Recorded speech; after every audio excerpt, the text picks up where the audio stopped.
Thanks for tuning into this episode of the Human Performance Outliers podcast with Zach Bitter.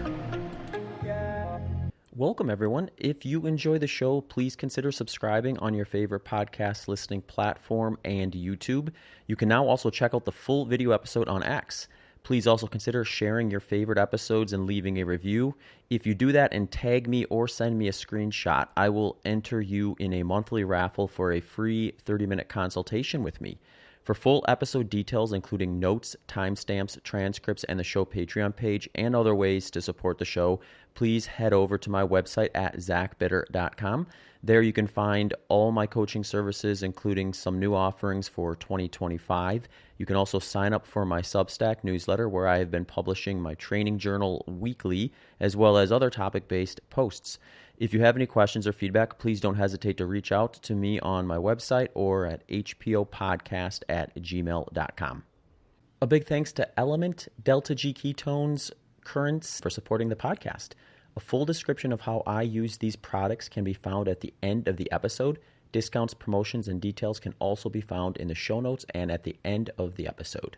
Some links and promos for listeners from these brands include a free sample pack of the key flavors of Element by heading to drinklmnt.com/HPO, 20% off your next order of Delta G Ketones at deltagketones.com with promo code BITTER20, currentsusa.com, that's CURRANZUSA.com. Use promo code BITTER20DEAL for 20% off your first purchase.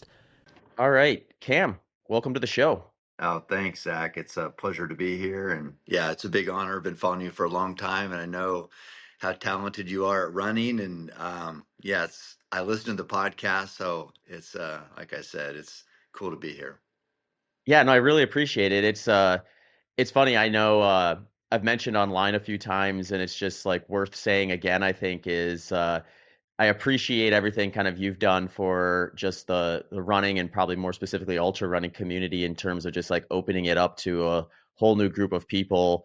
It's like between guys like yourself, David Goggins, Nick Bear, just kind of like exploring the sport a little bit is brought in like such a unique group of people that I didn't know were interested in ultras, at least when I first started getting into them anyway. And when it comes to kind of what I do, which is sort of building a business within the sport, it's just kind of cool to see like the excitement kind of shift from, oh, I need to talk these road runners into trying an ultra, to like people coming saying, hey, I've never really run before, but I'm kind of interested in this 100-miler and saw Cam Hanes ran 240 miles, so I figured I could probably do it.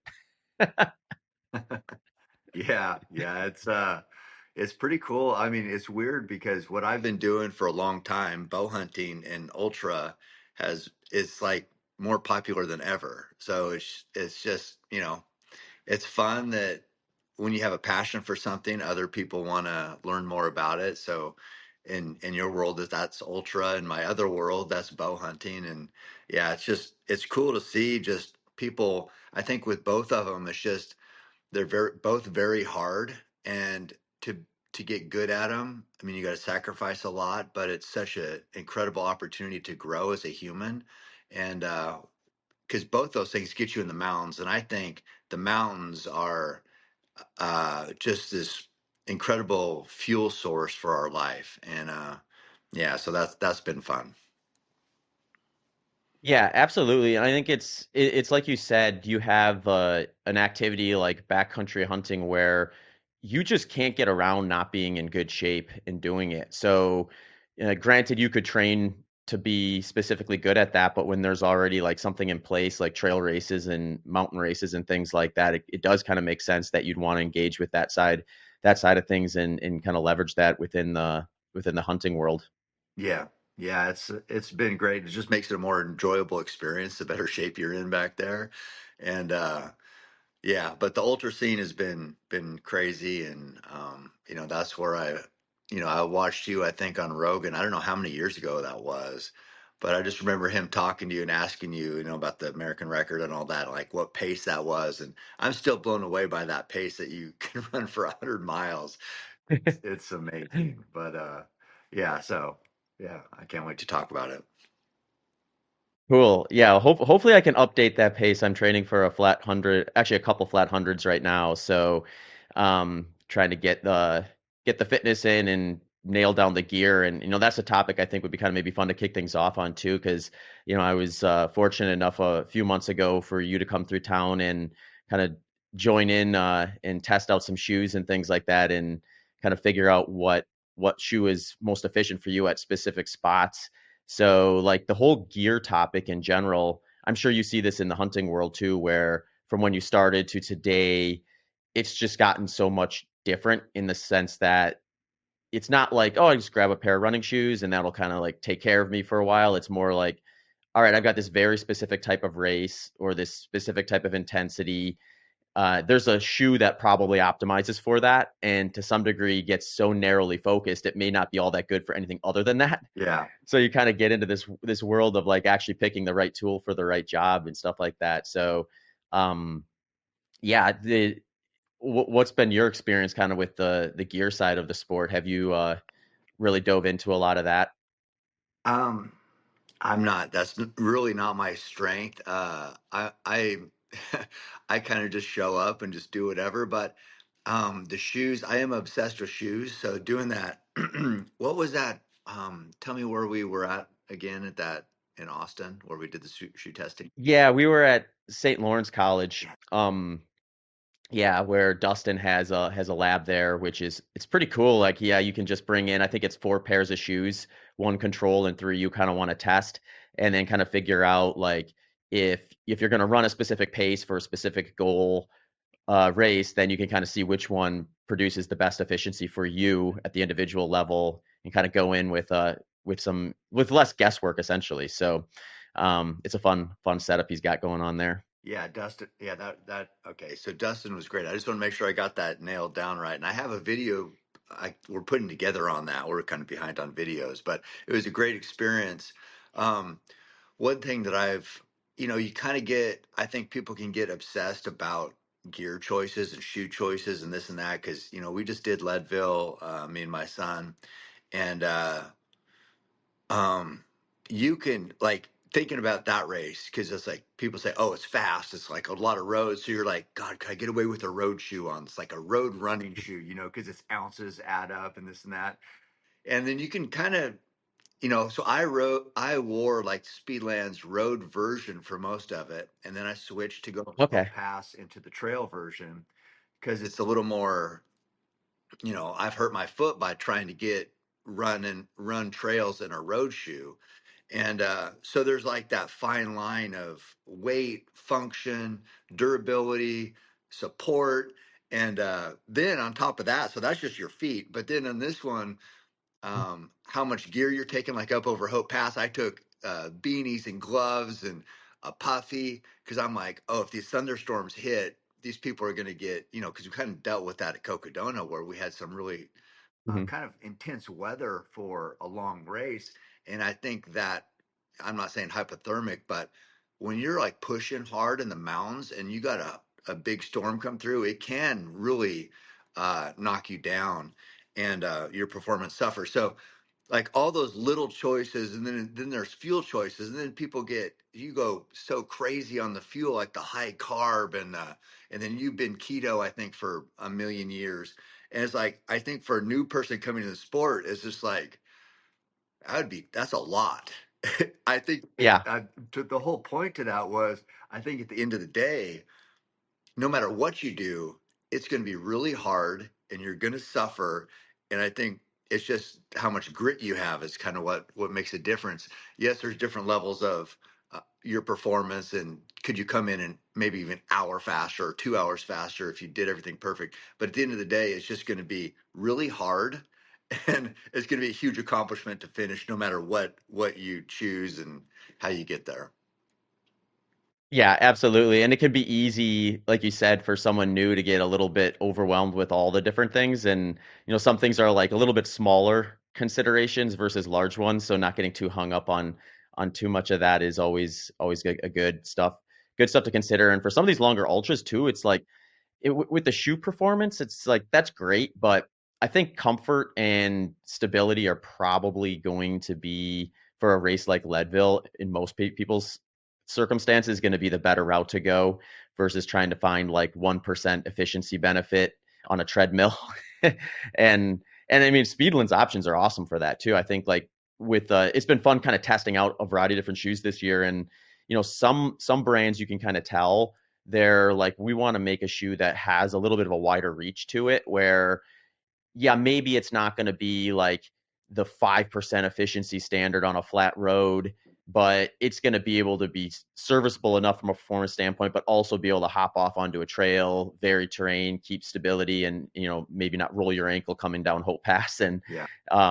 I think they've got some great options for that sort of a target. And you can, and a lot of people, they just need a starting point too. And like when you get into the world of shoes, it's like it's hard to pinpoint an option for someone if you don't know a lot about them or you're not actually fitting them at like a running shoe store. So brands like Speedland I think are really valuable in terms of getting them into something they can at least start that process with and not end up getting hurt in the shoe right away or something like that.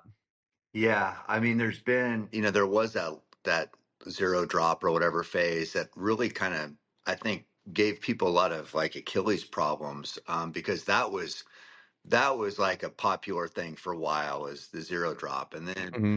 then you got now I think you got the opposite of that, the 40 mil limit on some of these Yeah. meets, like so now it's too much lift in the back.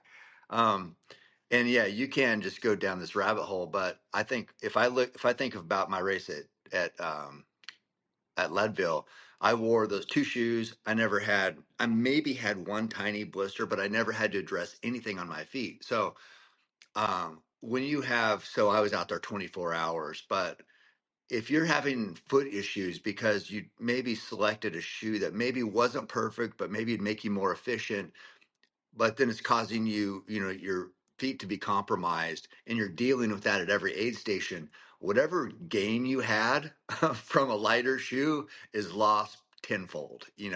And who knows how your pace suffers. So I know that, yeah, could I had a lighter shoe? Maybe barely, but I just know I had no feet problems, and I just was able to push the whole time, and feet weren't a concern, which that's not all that I've had a lot of races where my feet were dictating how I did at the end because they were so torn up. Mm-hmm. So to your point about maybe focusing more on comfort than like this small percentage in performance enhancement, I think is the key. I think that's a great point. And I lived it just recently at Leadville, and I was glad on my decision on what shoes to wear. Yeah. Yeah, and for you too, right now, you've been dealing with a broken foot for it seems like over a year. Yeah, yeah. So you probably have to consider how your foot feels within the shoe with that respect too, in terms of making sure that doesn't become a problem for you. Yeah, I was just, it finally started to heal a little bit. It was my fault that I never took any time off, but I was just pretty hesitant to have two surgeries. Essentially, it's like surgery for the plate, have the bone heal, and then a surgery to take the plate out. So I was just like, well, let me just see if I can push through. I had this Cocodona shoe coming out, so I couldn't really get surgery because so much was riding on that. I had to, like, we had this big release, and I was supposed to film it, and I'm like, okay, I can't, whatever. I just got to push through. And then I did, and I'm like, well, God, if I can do that, do I really need surgery? And the only thing that's kind of so now it's finally started to heal. I did some bone stipulation. I bought this machine, and didn't want to get cut on essentially, but so finally started to heal. But what it did is like where it broke on that fifth metatarsal, it's like it was such a big gap. Then it started to fill in, so it made what should be like the length of my foot is now a little longer because that bone filled in where it should have been pulled together. So it's a little longer. So on the Mm. back of it, there's some impingement, but who knows? That's it's like how when you run these long races, little tiny impingement in the bone of your foot is probably like down on the list because everything else is hurting. Right. Yeah. You're miserable. So I'm good, but yeah, got through those big races, and now I can kind of recover with hunting season by having a hunting boot. And but yeah, I think you mentioned like having the right shoe that wasn't gonna exacerbate that issue was key. And the Speedline does have a pretty wide profile on the foot. I remember when we did that test, if you looked at, I can't remember what I had. I know I had the Saucony, and I think I had maybe some Asics. Make six meta speed, I think. Yeah, yeah. And then if you look at like the back, those shoes, from the back. Like Speedland is like this wide, and like maybe the Asics is this wide. So it looks like so much more shoe. And but that's what it takes in the mountains. You have to have that good platform. Um, so yeah, it's just kind of interesting just going through it. Yeah, right tool for the job for sure. So cool. Yeah, and I mean, you did the Cocodona and Leadville double this year, heading into kind of hunting season. And what was that like, kind of recovering from Cocodona and having Leadville on the schedule? Were you able to turn things around and get some decent training in, or was it just kind of like try to get there and see what happens? Yeah, I mean, after Cocodona, I was pretty banged up, and then I got sick afterwards. I think because I guess you get so beat down after 3 days of no sleep. I slept for like maybe 4 hours, I think, in 3 days.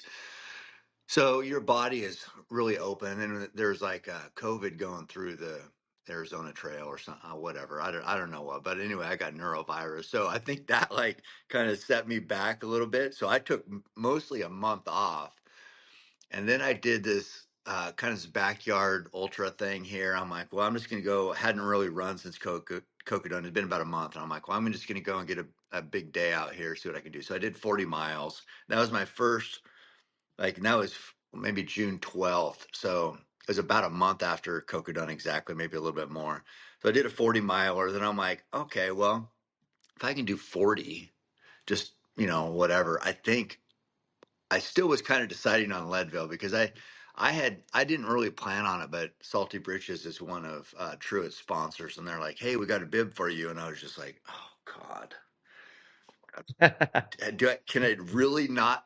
Can I really say no? I don't want to do Leadville. Of course, I want to do Leadville, but it's like I want to do everything, and that gets me into problems sometimes. But I'm like, no, well, let's see what we can do. So I kind of just patched things together and made it to Leadville, and yeah, I don't know that I was at my best because I couldn't run for quite a while during that, but we made it happen. It was fun.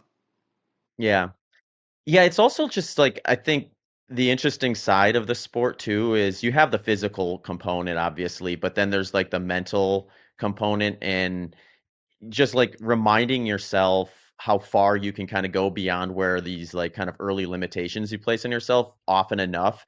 I'm sure that's valuable in the backcountry where in that scenario you probably have, I mean, there's not going to be like, oh, here's this aid station and if worst comes to worst, they can shuttle me out of here. You're kind of like out there and left to your own decision making at certain points and things like that. So I would imagine reminding yourself occasionally before big trips is just good to know like how much you can tolerate when you're in potentially compromising situations. Yeah, in the mountains, yeah, as you mentioned, you're responsible for everything. So when you think of a race, you're like, they are very daunting, and it's like a long way. And I do question my ability, but it's just different because I know that there's people there specifically just to make sure I have what I need, and aid stations, and this and that, and there's safety concerns, and you know, there's power in other people, of course, where being by yourself in the mountains, that's what gets a lot of guys out of the mountains is just being alone. People aren't used to being alone for that long and having everything you do. I mean, even in regular life, we try to convince ourselves that, we're calling our own shots and this and that, but it's pretty controlled, in the mountains, there's no rules. And um it's definitely different. I think both have helped. The ultra has helped the mountains, and the mountains have helped ultra. And yeah, it's just been a kind of a perfect storm. But I grow from both of them and appreciate both of them for different reasons. But yeah, the mountains, it's definitely different. I don't know. I think that I love high stakes, and so I kind of like that more. um like even at Leadville, Truett, he mentioned in his film, he said, I got a crew, I got pacers, I got everything perfect. He goes, my dad doesn't have anything, he just shows shows up. And that's kind of how I like it. I mean, there's a few pacers who Hmm. my brother, is fun to run with, and my son ran with me. He ended up running with me, my oldest son. But for the most part, I just like showing up and just seeing what I can do. Yeah, that's actually an interesting topic I wanted to ask you about too, because after Western States this year, I got myself into a little bit of trouble by bringing up a topic online. As one does, Yeah. right? Nowadays, you bring up any topic online, you're going to get yourself into some trouble. And it was basically just like, I mean, Western States is just such a fun race to watch kind of evolve over the years to like from just the level of quality of the live stream that we have now, and just being able to kind of like see it from your couch versus basically having to be out there to experience it in a meaningful way prior to the last few years. But then also just the optimization where these crews are like basically Formula One pits now, where you have like 10 people at an aid station waiting for you to come in, all with one specific job, and you just show up, stand there, and it's like get bottle fed and washed off and cool down and then back out there in 30 seconds. And it's just like a different sport almost, or a different maybe target in terms of like where like performance can reach. And in one respect, I think that's kind of cool to see like how fast can you move through that environment when you're got all hands on deck. But the part that I wonder about is just like how that separates what in ultra running I think was always kind of a really cool experience of at the start of these things you can have like the Jim Walmsleys of the world or the Killian Jornets of the world standing there, and then you have a person who's maybe going to just barely finish under the cutoff, and realistically they're kind of going through the same experience, or they got a realistic number of resources available to them that are similar. Now it's like it couldn't be any bigger of a gap between like someone who shows up at Western States with no crew, no pacer versus someone who brings in the whole team. And do you have any like thoughts on that in terms of like what you think would be? Is there a line in the sand we should draw as with respect to like support in these things, or do we just say like let people do what they want to do? uh, Let me think. I personally, just because I ran my first ultra in 2005, so it's been 20 years. I know people have run a lot longer than I have, but I remember, and I don't want to, because bow hunting does this all the time too. Like, oh, we need to go back to everybody's talking about how great the good old days were. But when I think of Yeah, ultra, I like because my brother Taylor's been doing this a long time too, and I remember he'd show up in like a Western shirt with a button up, just like for whatever reason. I can't remember who. That was kind of like the dirt bag kind of style, right? You had Anton yeah, who had no shirt, and I remember I ran West White River 50, and he was there, and I didn't do good, but of course he probably crushed it. But I liked that kind of like, oh, this guy, look at that guy. That's just a mountain guy. That's just in now. So anyway, you had no crew, no pacer really. Sometimes I remember I'd go and run like a 50K at Siskiyou with like just two bottles in my hand and no shirt. I was like, this is only 30 miles. I can get through this fast. I can just sprint through this. Um, so that's kind of how I learned to come up. And then if you go, you're talking about the crew and how efficient everybody is, and it's like it's all about like optimization of performance. And there's fuel, and there's spreadsheets, and there's this team, and it's the runner's still doing it, but all that makes such a big difference between some guy who's just coming in by themselves and like looking at the aid station food and like, God, what? Okay, I'll take a banana and a piece of, or a corner of peanut butter and jelly sandwich.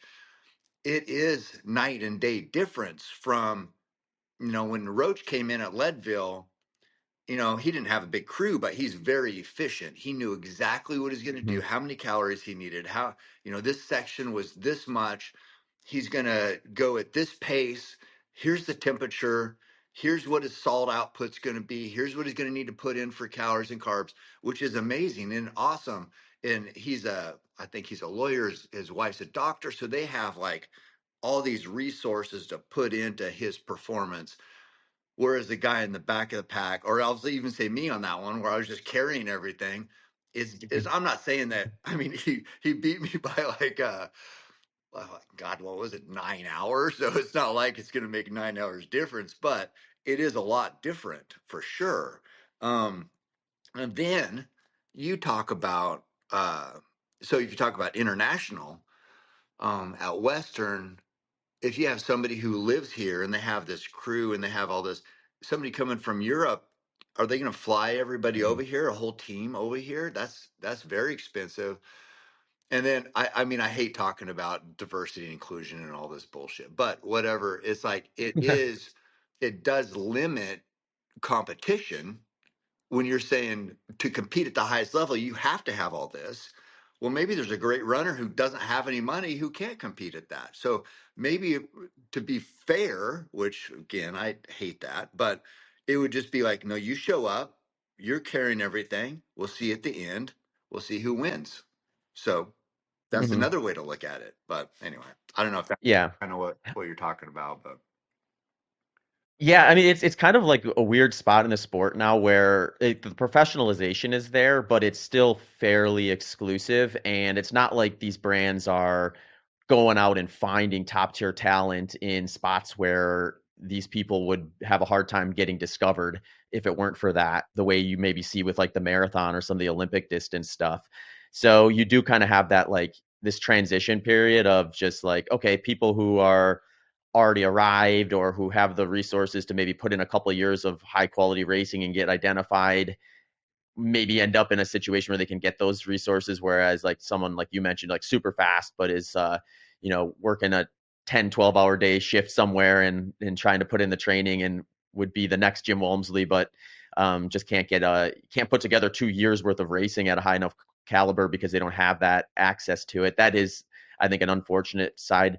I wonder though if as the sport grows, just based on like the feedback I got when bringing that topic up, was there does seem to be a really big appetite for events that are a little bit more like, all right, we're going to be really light on the resources. We're going to have some stuff out here and we're going to give you some options to kind of have what you need, but to the degree that you're going to be bringing in half a dozen to a dozen people at every aid station, or having access to a ton of stuff that is different from whatever else is really low.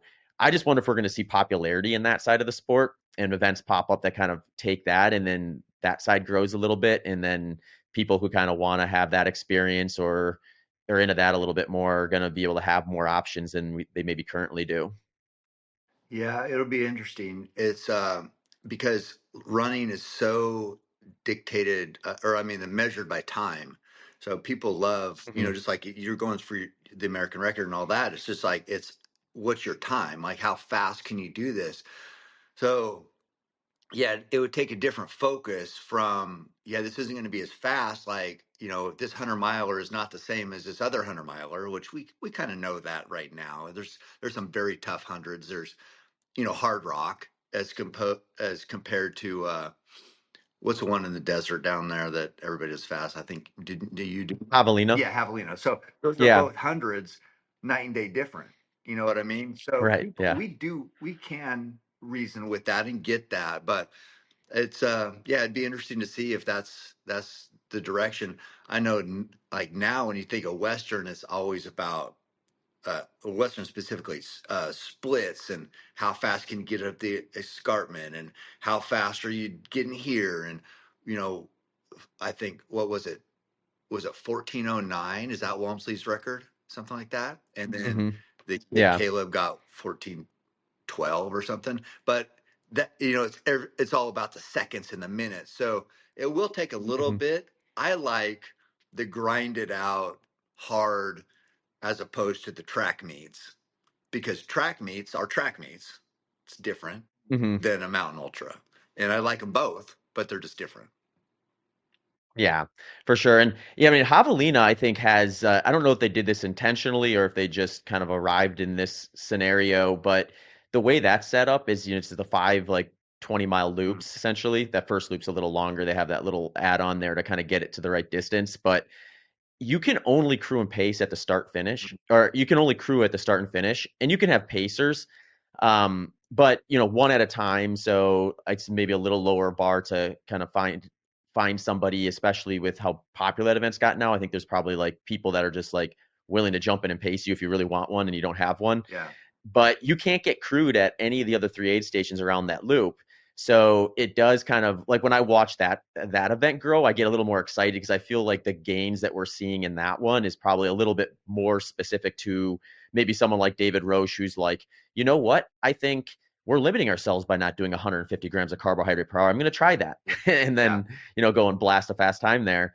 Um, yeah, events like that get me a little more excited, I think, because I can compare them to prior performances maybe a little bit more cleanly. And, for whatever reason, that's my preference. But um, everyone's going to have their own opinion on that, I suppose.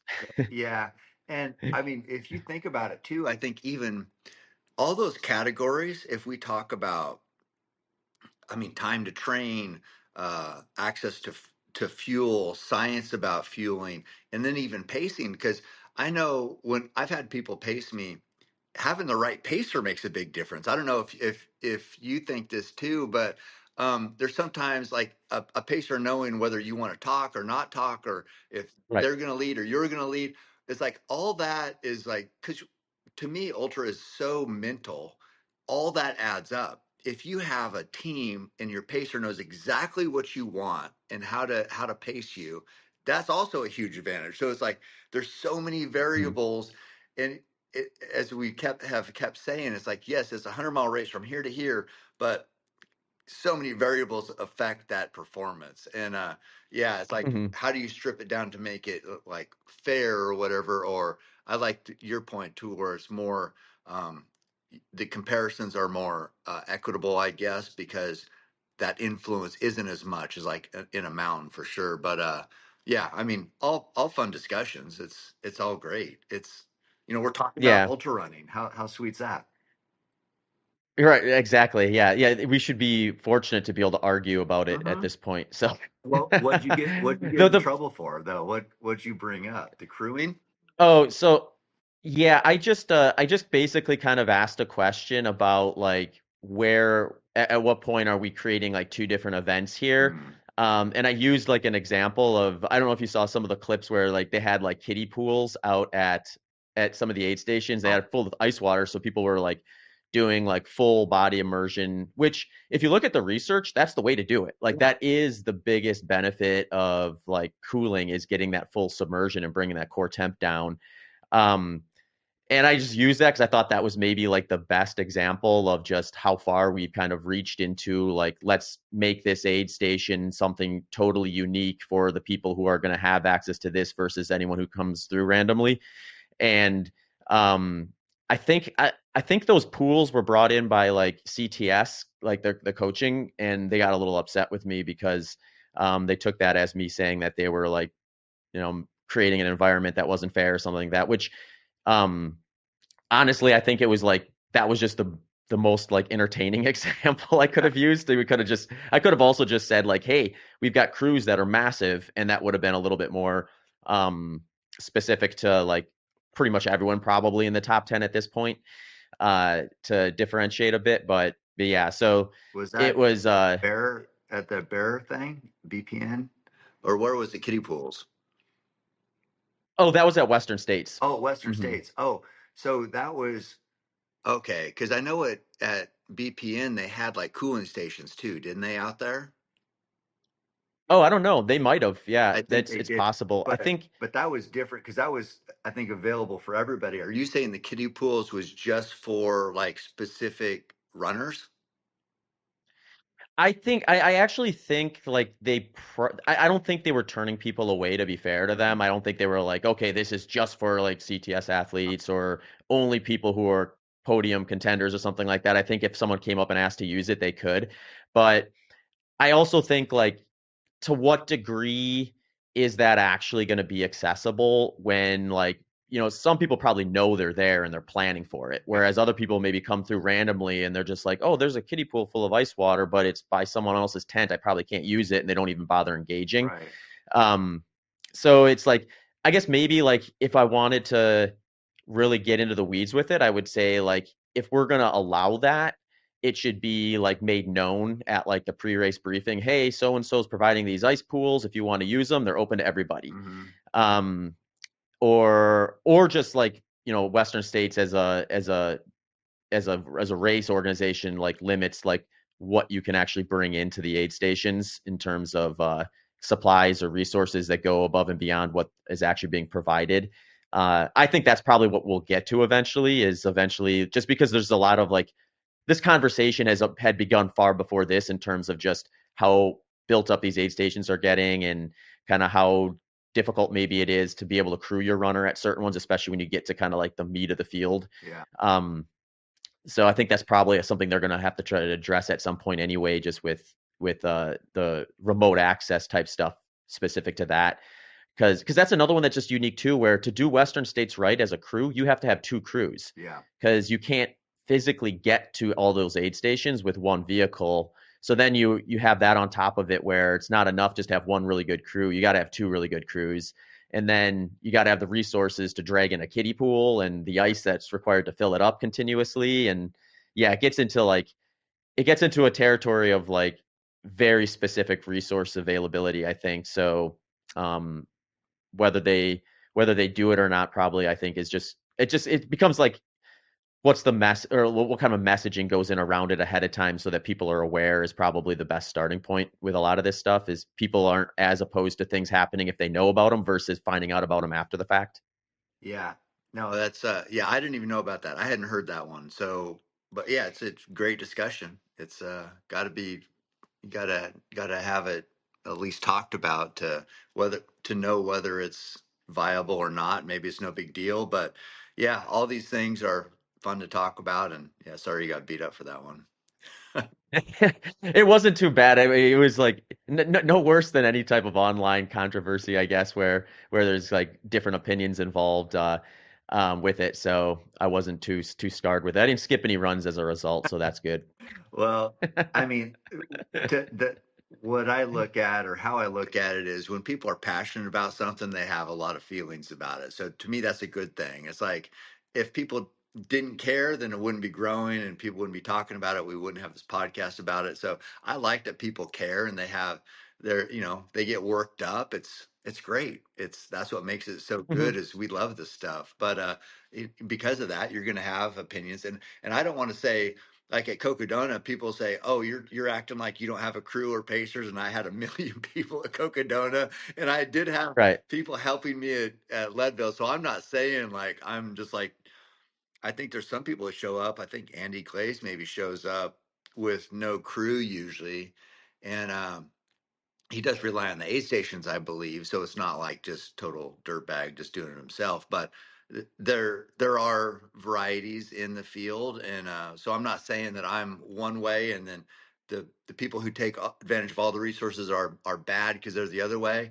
I don't. Whatever. I'm just talking. It's no biggie to me. Mhm. Yeah. Yeah, it's an interesting thing. It's also kind of I guess similar to did you see the recently they did Adidas put on a I think they called it Chasing 100 Mm, where it was a 100 kilometer like totally optimized perfect circle loop and they had all this like new tech and stuff ready for these runners and their goal was to break 6 hours for the 100K mm, and one of the inputs was this new shoe that they have that is I think it's still a little murky as to what the actual specs of it was, but it was like a 60 millimeter stack height. So it was like well above the World Athletics thing. So it was like, I mean, it was basically the 100K version of what Kipchoge did for the sub 2 hour stuff. right. And they had actually three guys go under the previous world record. One of them broke six. He ran like 59:20, I believe. Mm, So it worked, right? Like they got the marketing piece, but it's also like when you look at that from like where are we heading from a brand marketing standpoint in terms of like putting up performances or comparing performances and things like that in order to like put a big spotlight on the brand. So like that's another one where I kind of always I'm like 50-50 on because for one it's like it's cool to have a brand like Adidas come in and say like, you know what, we've kind of ignored some of the road controlled loop parts of the sport quite a bit relative to the trails, or it's just not grown in popularity. We think there's some options here and we think there's visibility here, and something like that is definitely going to bring that to it yeah. and maybe expose that side of the sport to people who otherwise weren't paying attention or knew about it or realized they have options to do that. So I love that. But then like how do you compare that to like someone who goes out to like the world championships and runs like 6 hours and 12 minutes for 100K in way less optimal scenario, or Sorokin who has the world record for 100 kilometers. I mean, he was part of the event, so I'm sure he's he's okay with it. But Yeah. um, like you can't really compare his 605 to the 5:59:20 with those two performances because of just like, the lack of regulation, I guess is the way to say it. So it's kind of a similar thing on the roads too, where as the sport grows, we're kind of seeing a lot of like questions get asked or things get tested where there's really no rules about them. So we don't really have any reason to be upset about it because they didn't do anything wrong necessarily, but it gets that conversation started for sure. Yeah, it's that reminded me of Truex got beat up a little bit this earlier this year for downhill marathons, right? Because Oh yeah, yeah, that's kind yeah, of a thing, is they have these races. I think mostly, well, no, there's one in Washington too, but a lot in Utah because can start up in the mountains and then you end down in town, and it's cool to run fast, and people like these times, and they're getting these Boston qualifying times on a net downhill course. So I saw Boston had to address it. I think they made it 1,500 feet over the course of the hmm 6.2. But um, we did we did a 10K just recently, and it was a downhill one I did, and I wasn't any faster. I mean, I think my body's so broke up, but so I didn't really take advantage of it. But Truett ran I think like a 31:58 on that. Is like I think we lost 600 feet or something in the 10K. But okay. anyway, it just reminded me that yeah, if the downhill stuff, the time stuff, people are just they're just looking at everything nowadays, and um, Yeah, I know, I know, just true it being online, that was just a reason people could sling some shit to him, I guess, sometimes. just a magnet. Yeah, yeah. Yeah, well, he could have really stirred up if he would have like started putting that in like in his profile, like this is my Oh, PR. I know, yeah. Oh, yeah, people do that for sure, but yeah, people get worked up. It's all good. It's like I said, that means they care. Truett uses it. I think like the downhill specifically, if I think about it, is just getting used to that leg turnover, getting your body used to going that Yeah. fast. It can translate to faster on flat, if you do it right. And that's kind of how Truett, hmm he's kind of used it as, how you get on the treadmill. I don't get on a treadmill, but he gets on the treadmill and he does like super fast. You probably do this too for your speed workout, and yeah, hmm your body neurologically does get used to that leg turnover, and it does translate to faster performance on flat. So he's used it hmm for benefit for sure. Yeah, and even I remember like when Ian Sharman was in his like Western States phase where he was top 10 for 9 years in a row, he would do many of those years one of the downhill marathons kind of almost as like a test of where his downhill running ability was. Mm, Because on a course like Western States, that makes a huge difference. If you can survive those downhills and get into Forest Hill, then you're gonna be like in a much better place to run fast on some of those more runnable sections in the second half of the course. So yeah, I think there's a lot of application for those. But yeah, then yeah, you get the Boston Marathon qualifying crowd into the conversation, and they're gonna have opinions for sure. yeah, yeah. I mean, it's all good. It's like so you get that end of it. Then it's like you get like where people who are track people say, is ultra running basically just power hiking? So you're just like you get the hmm power hikers to the runners to the track meets to the no crew. It's just it's crazy how much discussion there is on something that's been around a while now. But yeah, it's like I think there's all these new people in the influxes of different ideas and different thoughts, and yeah, we'll end up somewhere cool. But it's been fun. So what's your next goal? Is like that American record again? Yeah, so I've got two races. There's a race in Des Moines, Iowa called the Equalizer Endurance Run, and they've got like 24 hours and below basically. It's this really nice, like just under 2 mile loop, Mm, real flat, yeah.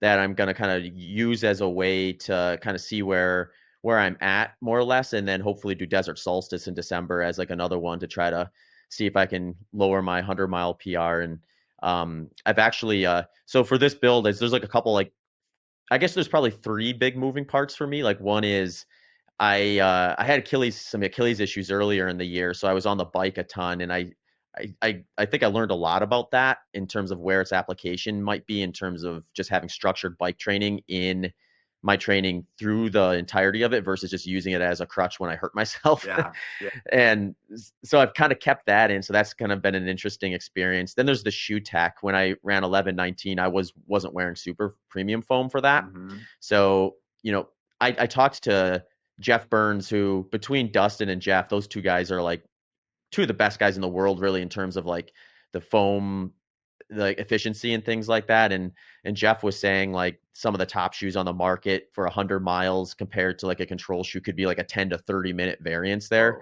So we're getting to like meaningful numbers at that point for sure.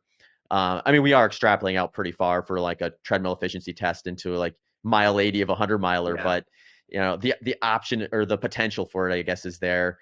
And then I've never done a 100 miler on anything but low carb. Mm. So I'm trying high carb for this one just to see. Like David Roche got me. All those 150 grams. Yeah, I know. It's like I gotta try it. I haven't. I've done some 50 milers early in my career on high carbohydrate, but I've never done a 100 miler. So between the biking, the shoes, and dietary shift, I've got like quite a few moving parts. But hopefully it all lines up with good enough fitness to take a swing and see if I can get a faster 100 mile time than I have in the past. Just a quick reminder that Element Electrolytes is my go-to electrolyte source. They are offering a free sample pack with purchase for all HPO listeners at drinklmnt.com/HPO. They also just launched a new flavor, lemonade.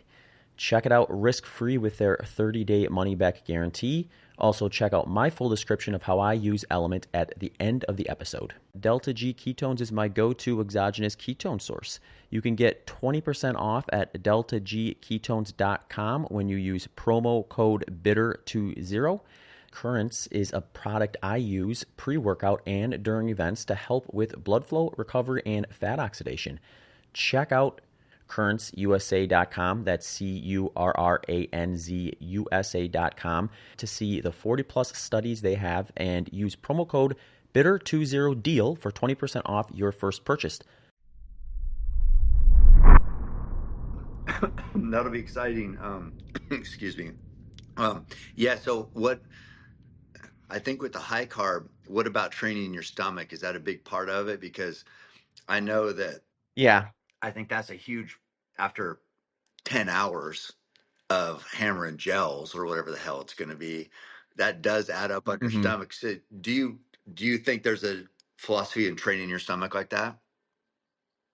Yeah, absolutely. Because I thought about this like actually last year I did a 100 miler where I was still low carb, but I tried like increasing my in-race carbohydrate intake. So when I ran 11:19, I had about 40 grams per hour of Mhm. carbohydrate. So my thought was like, because went in and got like tests done to kind of confirm that the intensity and the pace I was going to be targeting would be supported from, I got my fat ox and my carbohydrate metabolism identified, and that's where I came up with that 40-gram number. Yeah.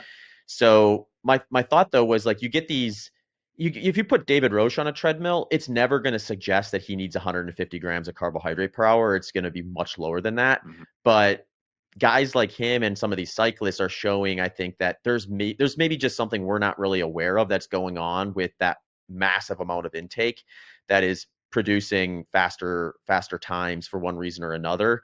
So my thought back then was, well, maybe I can get that same sensation, but within the context of low carb. So I did a race where I upped it to like 60, I think I was up to maybe a little over 60 grams per hour for that one, which is like a 50% increase from what I had done prior. But I didn't notice any benefit from going that much higher versus what I did before from a perceived effort standpoint. So then I was sort of left with this thought of like, well, maybe it's just something unique to the dietary approach in and of itself. And for whatever reason, if you kind of put yourself in the low carb category, it's just a different game.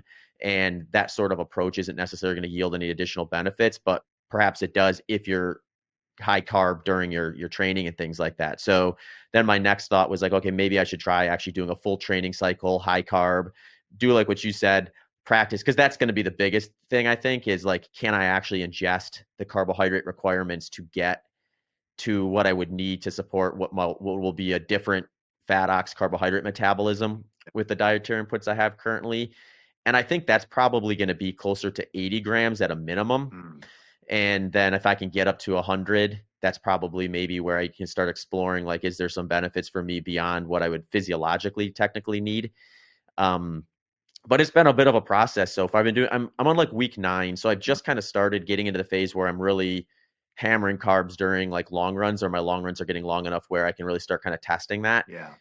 So I've got like a few runs now where I've done it, and um, so far it's going well. I wouldn't say I'm in a spot where I could push it out to 10, 11 hours yet. So I've got more work to do in order to be able to, I think, make it work right. But that's kind of what I've got 2 races on. This first one I'm going to kind of use as like, all right, let's just really try to give this a good dress rehearsal and see how I respond to it. Give myself some opportunities maybe to troubleshoot if I need to and figure some things out, and then hopefully learn enough from that one to be able to carry it into Desert Solstice and have some precedent with it versus doing it for the first time. Yeah, it's for me, like when I think about that, I get so sick of eating. I get and just like Yeah, yeah, you know how when you run, like you just want to get in a zone, like a flow state. So yep, I don't know if I've been in a flow state, but I'm not thinking about it's like with that type of stuff, you can never stop thinking about taking in right, either fuel or hydration or salt. And that is hard. To me, that's like a whole hmm nother form of dedication is staying on top of that because as a runner, I just want to cruise and feel good, not hmm think about, oh, I got to get this gel in. You know what I mean? yeah, That's exhausting in some ways. So I respect yeah, people who can just be all in on that. And when you were saying that, I was thinking like, so if your body can only take in, you say 80, but you're going way overboard with like the 50, are you building I'm I'm not smart. So the way I'm thinking about it is like, yeah, God, when I used to drink, I used to like want to get a buzz and you don't want to lose the buzz, so you just kind of keep right, that buzz going. It's like a carb buzz, you gotta build it yeah, up. You earn this buzz. Let's keep piling it on. But is there a tipping point, just like with drinking, where you're just like, hmm okay, now I went too far? That's yeah, what's interesting is like, where does the science, like, how can the science measure, like, if you have a built up reservoir of it, how can it measure whether that's good or bad or helping or hurting? That would be hard. Like yeah. 120, how do you measure whether that's good for you if you said 80 should be your max? Right. Yeah. And we're getting into the world of speculation there, which is what I think is fun about it. It's on the fringes of what we know. Yeah.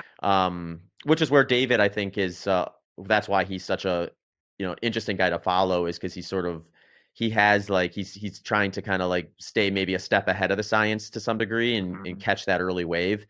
Um, I mean, there's precedent to it. I know he says he talks to a lot of like cyclists and Tour de France Yeah. athletes and coaches to kind of which not a bad group to look at because, we have the research, right, that's been kind of vetted and peer reviewed and all that. But then you get these big teams at Tour de France who they have their own exercise physiologists on staff, and they're getting these riders and testing them and finding what's going to work for performance. So to some degree, it's like, yeah, we're not getting necessarily published literature out of that group, but we can maybe get a peek into what's going to come down the pipe in the future once the science catches up a little bit.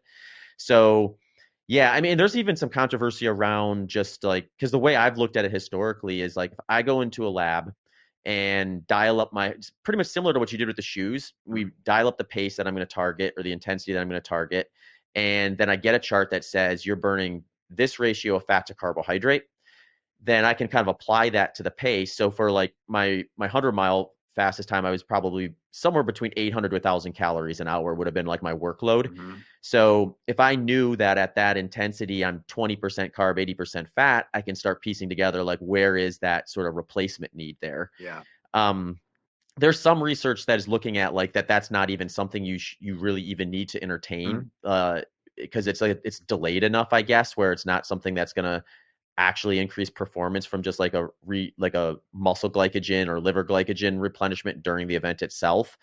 And it's more about just maintaining stable blood sugar. So then it's just like just enough carbohydrate to maintain stable blood sugar is where the performance is going to get. Mhm. I have a lot of questions about that though, because like those studies are really new and they're they're not necessarily done on like elite athletes, and they're also not done in ultra marathons where it's like, we actually have a legitimate fuel scenario here where you're out there for so long. Like, I just don't know how you would just simply maintain blood sugar on a high carbohydrate diet with really minimal carb inputs. I think there's just more that we likely don't know. Um, but to some degree, we also don't know what fat oxidation rates are necessarily doing over the course of a long race like that too, because it could be something where like those are upregulating to a degree and accounting for the lack of carbohydrate if you back off. But um, I think when you look at a lot of the top tier performances nowadays, it's just hard to find guys not hitting close to 100 grams per hour on some of these top performances. So in my mind, that's worth giving it a shot at least and see what happens. And who knows, maybe I end up in the porter potty more than I end up on the course, and I find out that for me that's not the answer. But Yeah. the guys who can make it work, like David, it seems like it's a way to kind of hack some performance if you can make it fit. Yeah, and I'm not a bike rider at all, but I love the Tour de France and it's like thinking about their carbs and their fueling and all that. I have noticed that.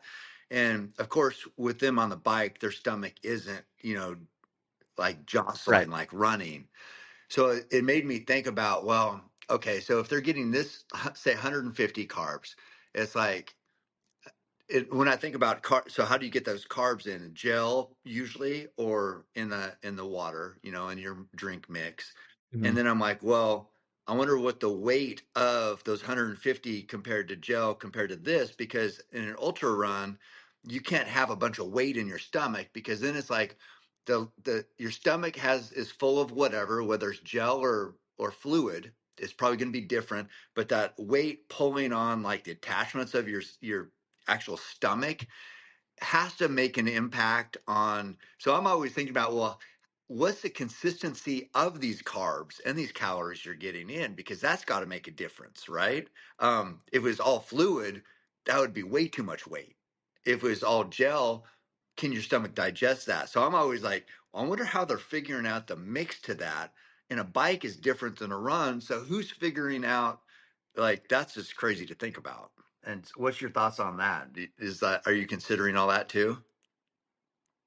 Yeah, yeah, and I think that's probably where, to the degree that I guess when people are doing these like gut tests or this gut training stuff, they're trying to maybe push back how when that sensation occurs.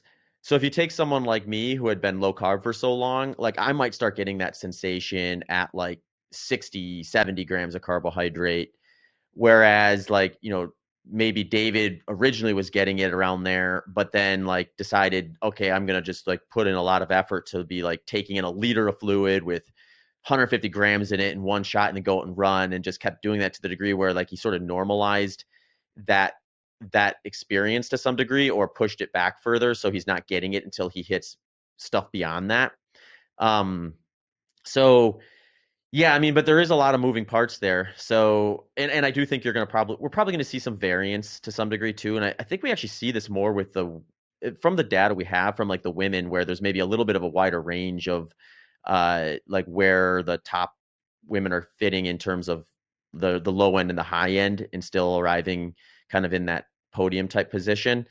But yeah, I think there's just a lot of guessing at this point, and a lot of N of ones or case study type things where people are doing things and showing their results, and then we're like, okay, well, they did it, so Yeah. you can clearly, and that's where I think David's interesting too. Is like before him, I think no one was thinking about 150 grams because they were thinking exactly the way you were, where it's like that's just going to create a digestive issue in almost all cases, so don't even bother attempting it. And then he showed that we could tolerate it. So then the next question is like, okay, if you can tolerate it, is there a benefit to doing it? And as long as he keeps crushing races, it's going to be hard to argue against it. Yeah. So, Well, so yeah, you kind of have that. yeah, I was curious on your thoughts on this too. Why does he dominate Leadville so much? And then like he's winning like I can't remember what the 50K was, but he had to drop, I think something like his ankle, and then Western. Hmm. But at Leadville, he seems like best ever do it. Yeah, Yeah. Is that Yeah, that pressure? is interesting. Is I that mean, pressure? Like, because he didn't mention he's even going to Leadville, and then he performed, but he had this huge buildup for what is like. Is it too much pressure on him or what? yeah. I mean, I think like going into Western states, he definitely brought like an insane amount of pressure. Like guys like Caleb were probably just like, this is awesome because like he was sucking up a ton of the like attention Yeah, and they could kind of just slip in there and just do their thing. I mean, even someone like Killian was probably a little thankful for that because he's going to suck in a ton of attention no matter what, just yeah, because he's Killian. But there's only so much bandwidth people have to talk. I mean, it's a really large bandwidth to be fair, but yeah, there's a limit somewhere. So if someone comes in and sucks up a lot of the interest around it, then maybe you get a little bit of a quieter approach. Um, I think that's probably what it was the yeah, most part. Because if you just zoom out and look at since he's sort of like committed to racing and his new strategies and things like that, he's been pretty he's been pretty good, like in terms of consistency. Like, because I think if you take any of these top guys and look at the number of races that David's done and then what they've done, they've probably got some duds in there too. yeah, So to the degree that he's flopped any more than anyone else is probably not necessarily true. But I do wish he kind of would have maybe went into Western states a little quieter and then saw what he could do because I think that course actually does match up well for him. He's got the tools for it. So he's in Javelina, so presumably he's going to try to race back in and then take another swing at it. Um, but yeah, he's certainly got Leadville. He's got to be thinking about like his sub 15 hours on the table now that he's 12 minutes away from it. If he could, if he wants to go back again, I don't know like how much interest he has in kind of becoming a Leadville repeat runner, but yeah, yeah.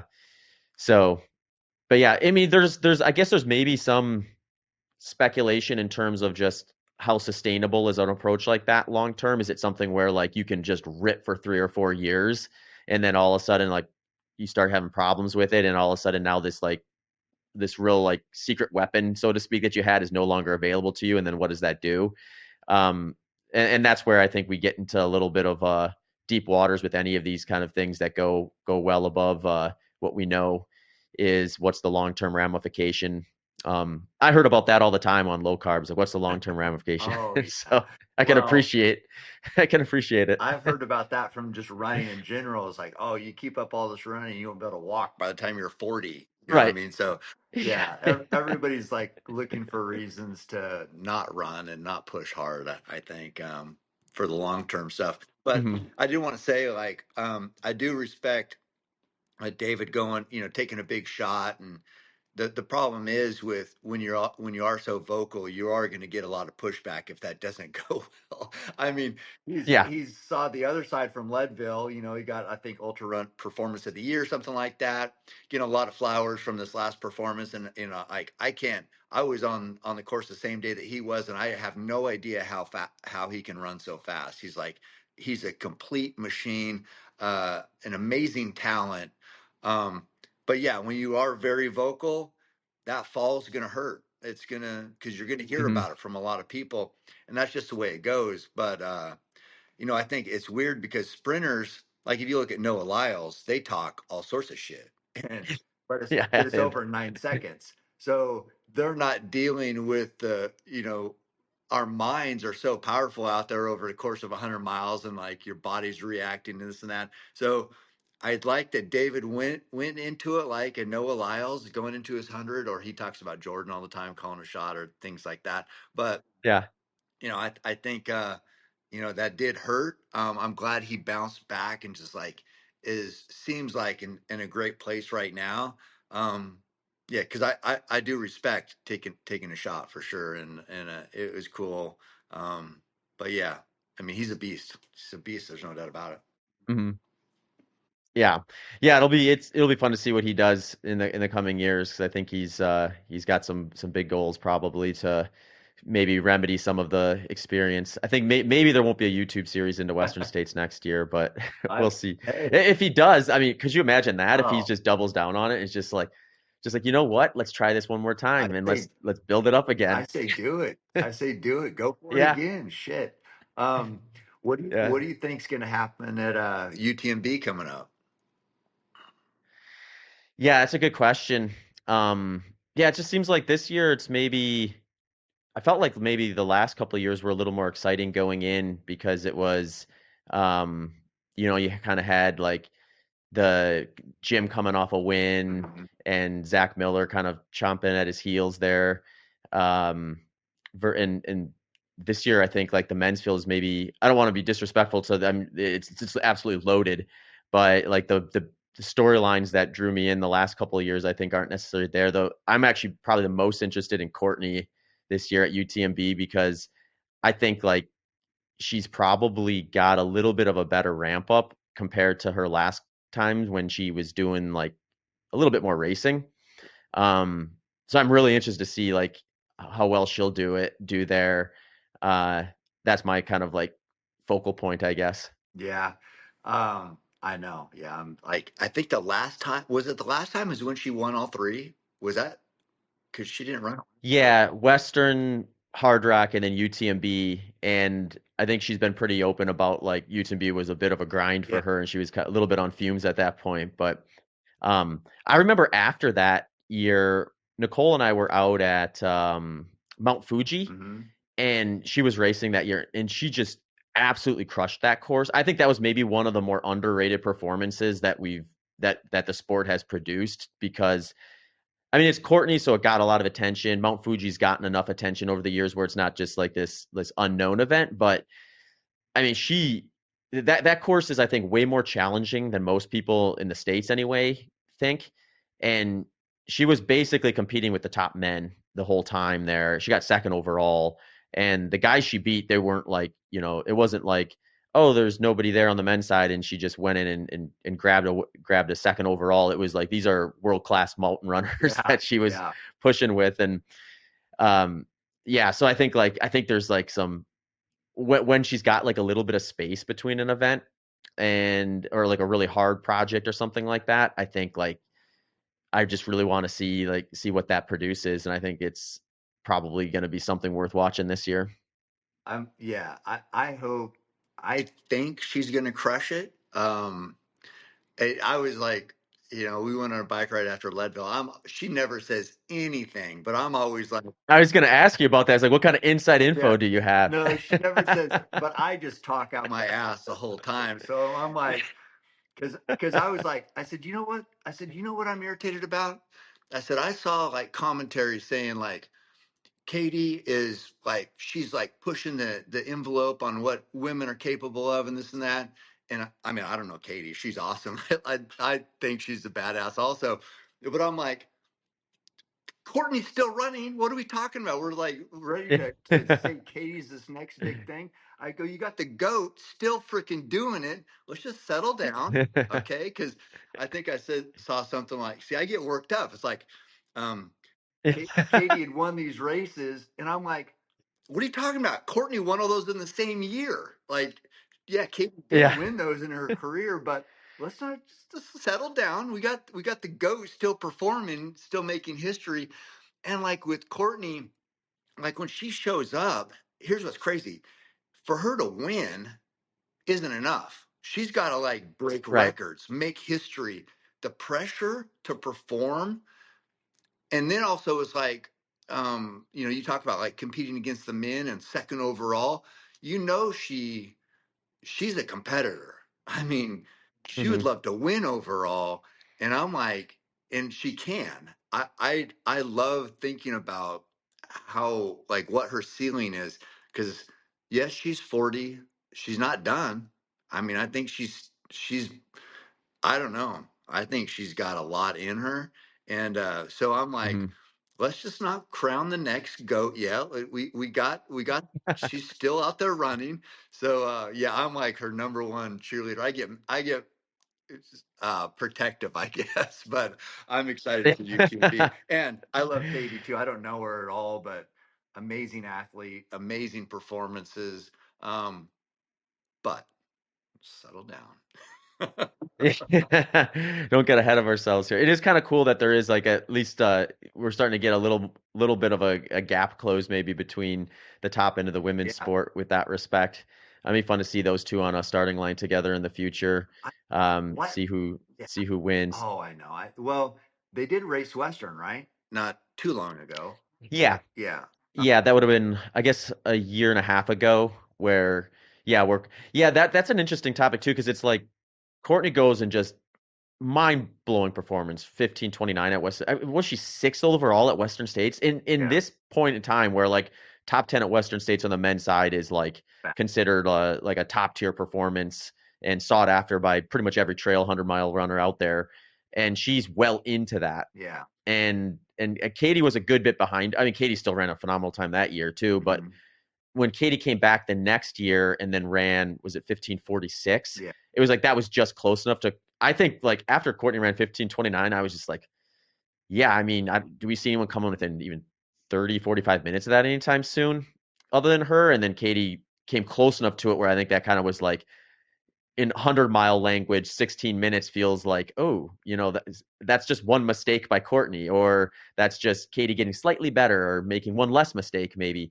Um, but yeah, I mean, it's an interesting time to see, but yeah, who knows where they'll show up together at some point. I would hope certainly before Courtney gets too, I want to say too old, because I think 40 is actually a pretty decent spot for 100 miling. Yeah. Um, I think she's got some big ones left in her if she stays interested in it, which it seems like she is. So um, we just benefit watching at the end of the day. Yeah, I mean, I that's the story. Like you talk about storylines. I mean, I think I have watched a few Tom Evans clips because he's like goes crazy on the prep for sure. Um, Yeah, so I've watched he's that. dialed. Yeah, But the women are always, I don't know why. All well, maybe it's just for me, but the women seems like there's more storylines on that side. Maybe it's just from Courtney, but now Katie, she did that Golden Trail World Series. I think she got third in like some downhill fast race, which I was like, God dang, okay, hmm that's different, and that's pretty damn good. So yeah, when we think about the head to head stuff, it's cool to think about. Yeah, where they're at. I mean, I know like Katie's like course record at Hard Rock got attention. And to me, again, being on Courtney's side on everything, I'm like, well, when you know what the mark is you're trying to beat, it's easier to go after, right? When you're just sure. I think when Courtney said it, she, she knew she's going to get it. It's like you don't push quite the same, or maybe she does. I don't know. I wouldn't, but yeah. So anyway, I love just the storylines. I love just thinking about the head to head and the, UFC does this all the time, like the dream matchups. But Right. yeah, I'd love to see Courtney and Katie go after it again, head to head. But in the meantime, we just talk about it. Yeah, maybe we need more like pre-race hype stuff like that where I have a conversation with Jeff Garmeyer about this where it's like how do you kind of add a little bit more to the media coverage because it's like the sport's grown, the media's grown a lot, but it's kind of a lot of it's grown in one direction. Yeah. Just kind of the more formal, like, yeah, how is the training? How's this going? Like, what are you going to do differently this year? And then the post-race recap stuff versus like, yeah, getting some more like UFC style like stare downs and things like that, some trash talk going and No, I like to talk a little shit. It's like so you got the Dylan Bowman who's like always positive, always a professional, always like that's how you want to conduct yourselves. And then you got me who like I just want to talk shit. And it's like, you know, uh I just I like to kind of the well Jeff Garmeyer kind of does this. He's got hot takes on stuff. yeah.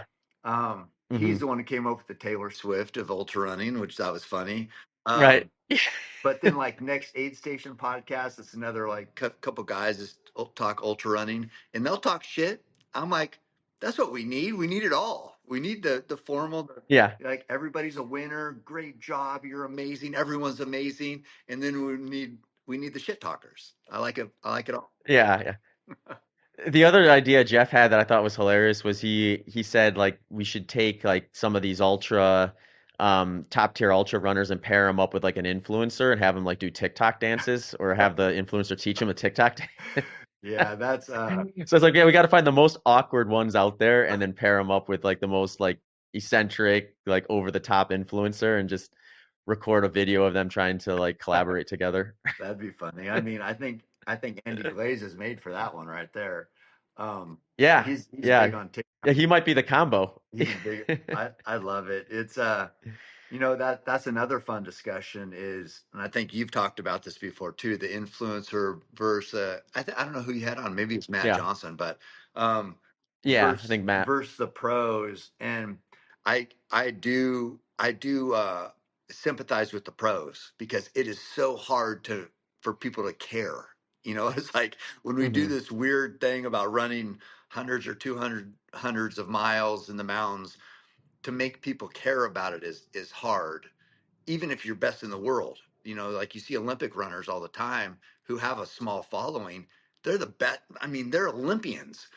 Whereas then you see like these girls who have these run clubs. I mean, Austin has, a bunch of run clubs, and these people who Hmm. their performances are like, I mean, I think an elite would say average or maybe less than average, but they got these huge running followings. So I do sympathize Hmm. with the elites on that one too, because I don't think nobody has to work as hard as like an endurance runner to be good at what they do. And then when you see Yeah. somebody who's not even in your level and they have hundreds of thousands of followers, it would be kind of frustrating, I bet. Hmm. Yeah. I mean, especially like you get like a. Yeah, I think about this a lot because like when I kind of stepped away from teaching and decided to like try to build a career within running, I was like very unconvinced I was going to be able to do that by just producing results as a way to like pay the bills. And at the time, that was definitely not something I probably should have bet on. Anyway, so it's like, well, what else do I have to do to make this work? And that's like, like coaching, podcasting, social media stuff. So to some degree, it's like I kind of like grew into like those outlets as well along the way. That's made it sustainable for me. But if you're a type of personality where you just kind of want to grind and train and be quiet and you're a little bit more introverted, which it is not a small percentage of endurance athletes, Well, that is tough because now you are in that world of like, all right, if I get injured or if I am not performing at the way I need to every race, like everything is kind of tied to that. mhm, And I always think about like if I were like running a big brand, all these big brands now, they've got their athletes and they've got their influencers and they kind of have them in different camps. I don't know why they don't merge those more where it's like, all right, let's use the tools the influencer has and have some sort of collab with the athlete to help the athlete like kind of get that like social exposure and maybe build up their channel that's going to be a little more fun and like exciting for them, or give them some supports around that so they don't feel like they're sacrificing what they really need to be doing in order to do it versus and then to some degree I think that's there now. Brands are like they're having their athletes do photo shoots, they're doing like training camps and getting a bunch of content and things like that. Um but yeah, I think I agree with you there. It's like it'd be nice if the sport was had a little more like finances in the like this result is actually worth this much yeah, and you can sustain yourself by doing that would be a good spot to get to for sure. yeah, it's yeah, because social media is its own world for sure. And I mean, like you kind of alluded to, is like endurance runners are so used to just training by themselves, being by themselves, thinking about stuff by themselves. It's really hard to verbal, like to make a video about something that I don't know. It just goes against like why endurance runners get good is because they can grind by themselves, and like that doesn't make, I don't know, just for content it's just different. um Yeah. I mean, it's just, yeah, it's what I like.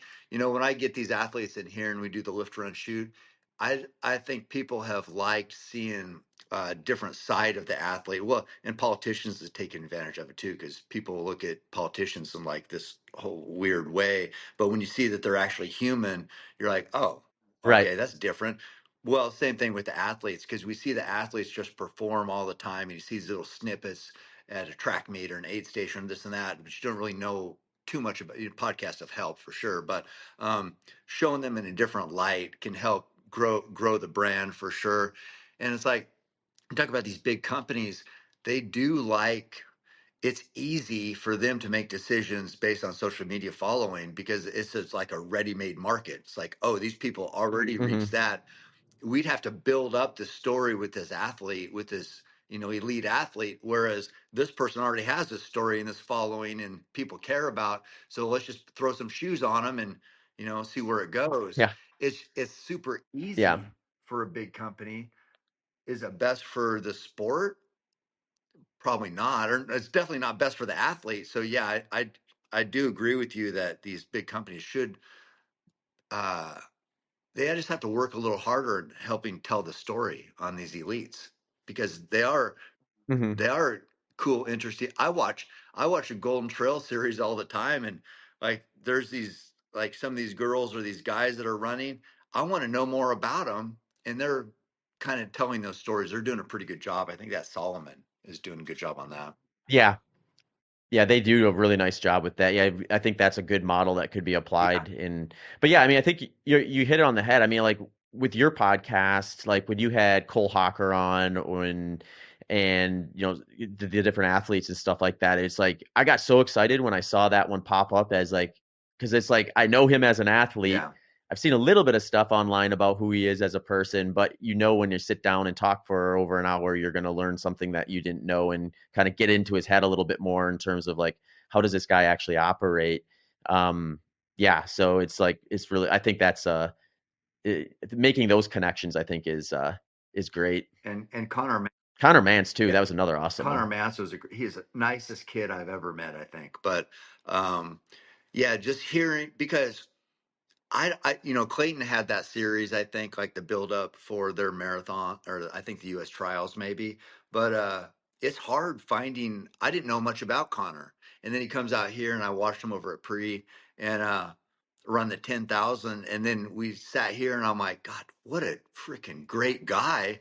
I want everybody to Hmm. know what a badass this guy is. He's 71 seconds from the bronze, I think, in the Olympics, and just has these big dreams, and I just love shining a light on that.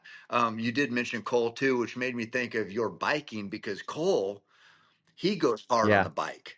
So I'm sure you've been looking Hmm. at that for your training, right? Yep. Because it's that Hmm. way to get way more volume, but not beat up your body. Essentially, is that Yep. has he been kind of like helped you along that way?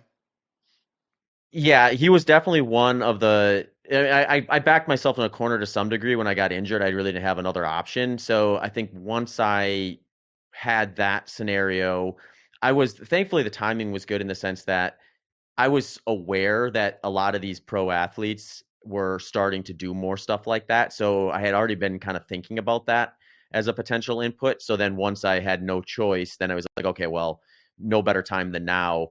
And then like, the other nice thing about sitting on a stationary bike is you can just binge YouTube videos and watch stuff and learn about what these guys are doing. So Yeah, yeah. you kind of start that process too. And but yeah, you see someone like that who obviously like he's performing at the highest level you can possibly, especially with how competitive the 1500 is right now. To be able to have a gold medal in this era is just insane. So yeah, he's doing something right, and you can always learn from those people. So yeah, absolutely, he was one of the big ones for that. Um, What about yeah, the? and then Oh, go ahead.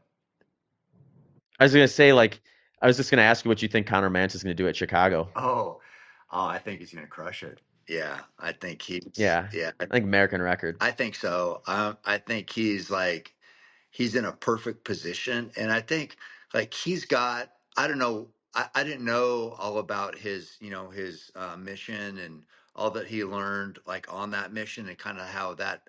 I think that was a. I asked him. I said, "Do you think you benefited?" Because as athletes, it's all about, everybody's pouring into like how you perform. Whereas he went on his mission, and then it was nothing about that. And I just think that helped him grow probably. And it adds another layer to who you are. And I think that when times get tough, like when you're pushing at this elite level to, do this performance that nobody's ever done in America, essentially, you need layers. You need to be able to tap into different things. It's not always about just how you can perform as an athlete. It's about what makes you who you are. And I think that Hmm. he grew from that, and I think he's just primed to do something very special. Um, But yeah, I mean, it's just interesting when you think about all the training and you think about, well, maybe something like taking that 2 years off and just growing as Yeah. a man, maybe that's as valuable as, double threshold, for six Right. Yeah. months. You know Yeah. what I mean? For sure. Yeah, and I mean there's always going to be that whole idea behind like how obsessed can you get with one thing before it becomes its own problem for you if something goes wrong. Where like, maybe he gets an injury and then he's like, "Well, I've just invested literally every waking minute into this as my identity," versus I'm sure he has other views of who he is as a person and what his value is and where he extracts like interest and things like that from those experiences that he can lean on in any of those times too. And it's just like, yeah, I think that's probably an underrated thing in terms of how we view stuff. And I always find it interesting too when you get like a professional athlete who has some sort of like career alongside it and they're still performing at like a really high level, because it's like they have this like other thing that is a stressor, it is taking away from their goal, but it's also a nice distraction Yeah. probably to kind of make them not over obsess at times or give them an outlet when they need it and not feel like it's they're failing entirely or something like that. Yeah, who I think's done a really good job at that is Courtney, who, I've asked her like about what about VO2 max? What about like all this testing? What about, and she's just like doesn't care, Don't doesn't care. care about any of that. And Yeah. she just loves to run the mountains. So she Hmm. loves big adventure, fun days in the mountains, and competing. And it's like Yep. it doesn't seem like from the outside obsessed about any of it, just maybe obsessed Hmm. about competing and just but competing with herself, not about these other names. And that really hard to do, but the way she's been able to do it and kind of master it, feels like from the outside, is, man, that's got to Hmm. be. I, I don't know if people. I think people they like the measurables. They like obsessing about these different measurable things like we've talked about, but that that positive mental approach or like a healthy mental approach like that she has probably is just as important or maybe more. When you talk about Probably why she's still doing it. long endurance, Yeah. yeah, and it's just I think that's Yeah. pretty cool too to think about. Yeah, it's funny when you see those examples too. I had Megan Eckert on the podcast a while back. She just broke the women's 6 day Yeah, world record, ran 603 miles in 6 days. This is insane. And she was kind of the same way. I was just like, I wanted to dive into kind of her training approach and things like that. And she's like, oh, I run to work and I run back, or I try to get in a few extra miles here on the weekends. I'm like, oh, that she lives in Santa Fe, so it's like even though she's on this like short loop flat thing for 6 days yeah, straight, she's like, sometimes I just like to get out on the trails in the mountains and it's just like, a lot of consistent, relatively high volume. When she feel kind of like Courtney, when she feels good, she maybe pushes a little harder. When she doesn't, she kind of eases back, and then just that consistency and that kind of like headspace of not overthinking too much or like over exerting like some data point that may or may not actually move the needle for the individual just really works well for some of those people, and we see world class performances out of them. So it's hard to make an argument against it in the right context. yeah. It's yeah. I mean that the woman who won Leadville, she's an ER doctor, I think, right? Yeah. What Hmm. is it? Flowers? Is that her Yeah. last name?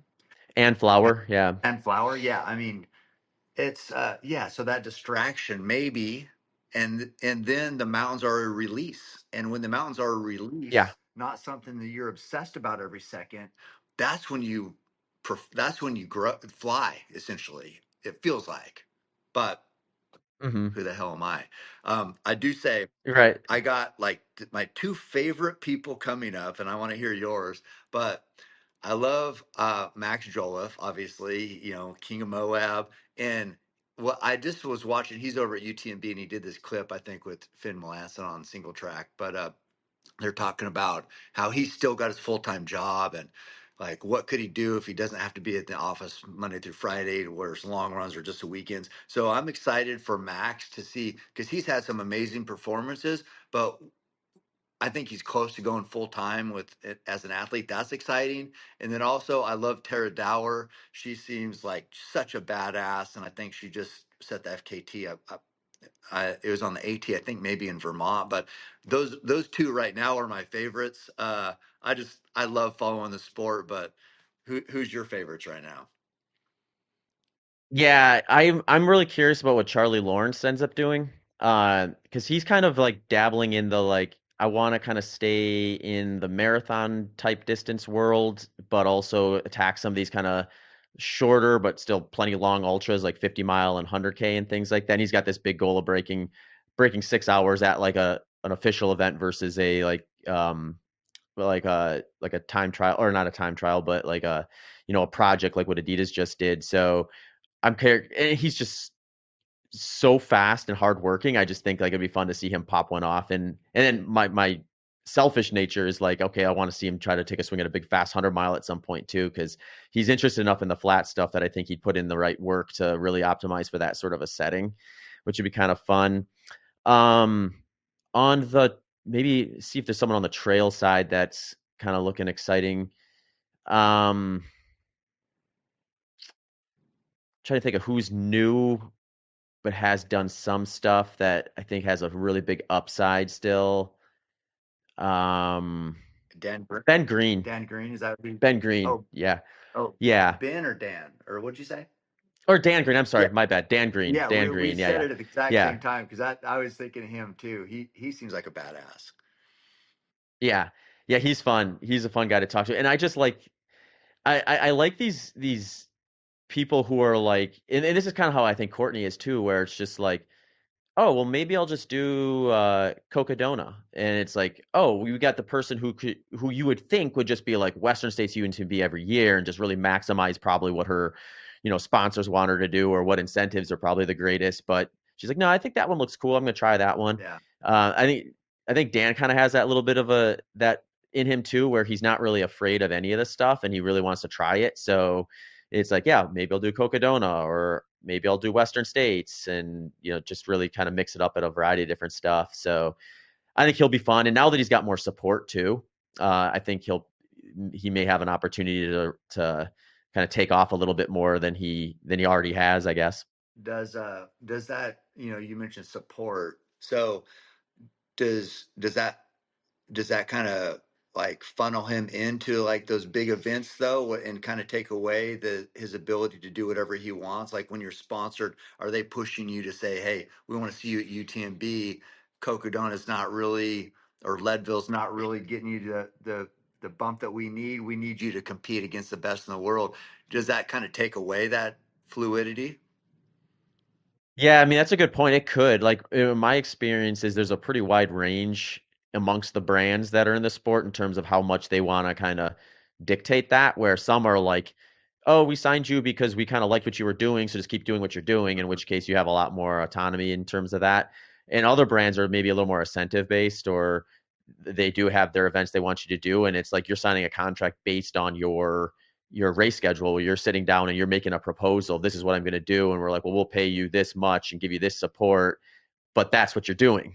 And then you can maybe, I guess, to the degree that you can still kind of dictate it if you draw it up. But obviously, like if Dan comes in and saying I'm doing Western States and UTMB, that's probably going to be preferred versus him picking a couple other events. And then to some degree, like how much of that is incentivizing him to make a decision he wouldn't make otherwise because it's part of the financial side of the equation. It's hard to know. So hopefully um they let him kind of do what he wants because I think it'd be fun to see him just kind of target the stuff he's interested in.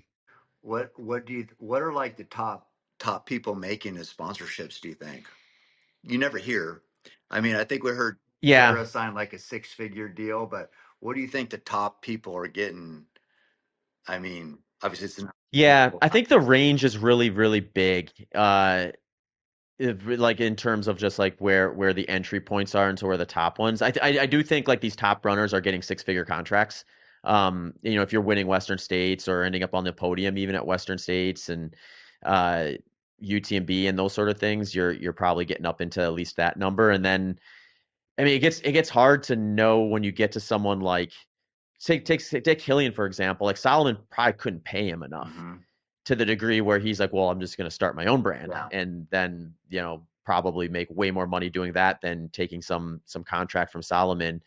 And then you get into the world of just like, what do we like what exactly is built into that contract where there's like a base, but then like maybe if you this is really uncommon in ultra running, but I think we'll see more of it, and we're starting to see some of it, is which is like signature product lines and things like that, where you actually get a percentage of the sales, Yeah. where it's someone like Courtney, right? Like Courtney will move a product, and if her name's on it, she will move more of it. Yeah. So Yeah. like why a brand wouldn't put her name on something and give her a percentage of that sale? I mean, I don't know why you wouldn't. Actually, I think Yeah. that would be a really good move on both sides. So, Yeah, I agree. Another thing, I was frustrated that she didn't have her name on a lot of stuff because she has been right. the transcendent star of Ultra, and it's like that needs to be rewarded and acknowledged. And then that's how you Hmm. elevate the sport also, because then you see these people like that gives them a goal, at some point of and then also, if you're not doing that, that's why Killian would start his own brand, because that's a legacy. If the Hmm. brand isn't supporting you and creating this legacy for you when you've been, the goat of what we do, then I guess you got to start your own, and that's the legacy. So yeah, it's like I'm just always curious about these business dealings and how it works out. But yeah, if people are getting 100,000 a year to run the mounds because they're the best in the world, that's awesome. They probably deserve more. Yeah. Yeah, I think that's probably still a very few number of people getting up to that, Mhm. but there's definitely some precedent out there now for that. So, but it's like you were saying, like the fact that like neither of us can be have a very clear outline is like, well, where's the missing link here? Is it an agent that kind of has that information from one brand to the next and can kind of push that? Because like, there are agents in the sport, but it's not the standard, I would say, to any large degree. It hasn't been historically anyway. So you do kind of have this like weird situation of like, what do I have to do to try to maximize? Do I have to like bring another brand in to compete with this brand that I don't even really want to use their product? But if I don't, then I'm not going to be able to, like get what I'm actually worth. Because there are brands out there who they'll sit on whatever they offered you, and let's say you do something really cool, and you're like, okay, well, I'm worth more than this now. But if they're like, well, what are you going to get elsewhere, and you don't have something else to bring to the table, they're like, well, this is what we're offering you, and you really don't, then you have that or nothing, Yeah. which is not an optimal scenario either. So I think that's where I like the idea of an agent a little bit, because they're probably going to have a view of the landscape just from dealing with all the brands, and then they'll be able to kind of tell you this is where you're worth based on the market, and drive that up because now you're bringing more competition in, on the backside with their work and stuff like that. So I think that's probably the next stage, is we'll probably start seeing a lot more athletes working with agents or managers that have that information. Yeah, it's the athletes have a huge advantage if they have a good following. So a Hmm. Yep. company, I mean, if you look at like engagement on a company post, like a Solomon post, it's not going to be anything close to like what a engagement on a Courtney post. So if Courtney takes Hmm. like her insights from Instagram for 30 days and maybe it's 30 million impressions, that business, there's no way they can get 30 million impressions unless they're spending a lot of Right. money to do it, right? So the personality always has it if they can maximize that. So then you get into the measurables. Like I remember I used to go and say, well, I wrote this article, I did this post, I was on TV and that reached this many people. So I added all that up and it's like impression per $1,000. That's what an agent should be Hmm. doing. So it's like we can reach this much per $1,000. If we reach double that, I get double because I reach double the Hmm. impressions. And it's like it makes this formula which normally athletes don't want to mess with, but an agent should. And then the athlete has to decide, Yeah. well, is that worth 10 or 15%? Are you going to get me? So what I've done is I've always been like, my existing deals, I don't need. You bring me new stuff, you can get 15%. And it's like that. I think that athletes have a hard time because you got into the sport because you love it. You do this for free. You did do Right. it for free for your whole life. And Yeah. now all of a sudden it's Right. like, well, but I have value. So don't I owe it Hmm. to my work and my family to maximize that value? That's a hard thing for most people, is like maximizing your value. Hmm. Yeah. Yeah. And knowing that too, because it's like you said, it's like there's like a business component there where, unless you went to school for business and you kind of have some of that insight or you do the legwork to kind of learn it and things like that, which kind of gets us back to the other topic with the influencers versus athletes. It's like there's like how much are you getting pulled away from the thing that actually got you there in order to do that. And yeah, eventually you either got to bring in resources or kind of learn it yourself, I guess. Yeah, then that's like you can get roped into like an influencer, roped into more of the gimmick type stuff and not competing. Where that's where I like Truett has my son. He's still lining up and racing. Is he elite? Not Hmm. quite yet, but he's putting himself out there and competing. So you can say, like, you can call him an influencer, and I'm just like, I don't know. He signed up for this race and he fucking showed up, and this is his time, Right. right? So Hmm. not really. That's not influencer style. That's performing. Um, but yeah, Right. it's yeah, it's a crazy time. It's fun though.